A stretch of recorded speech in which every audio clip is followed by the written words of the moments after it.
Welcome to Chillin' 101. We hope this video helps. You begin by confirming your emulator has network bridging and a DB access. This lets the emulator route VPN traffic through your host. Once done, transfer the VPN APK or profile into the virtual device using a DB push or the emulator's shared folder. Make sure to grant install permissions and to run the emulator with network settings that allow external interfaces.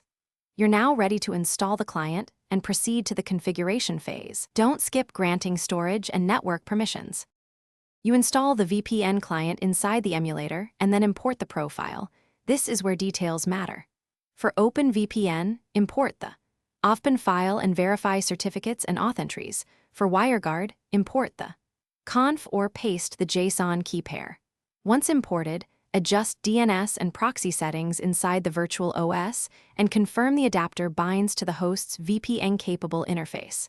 If the client supports system-level tunnels, enable that option so traffic is captured and routed correctly through the VPN. You initiate the VPN connection and watch the client status and logs. Use a DB logcat or the app's diagnostics to see handshake progress. Once connected, confirm by visiting an IP check site or running curl on the emulator to verify the remote IP reflects the VPN.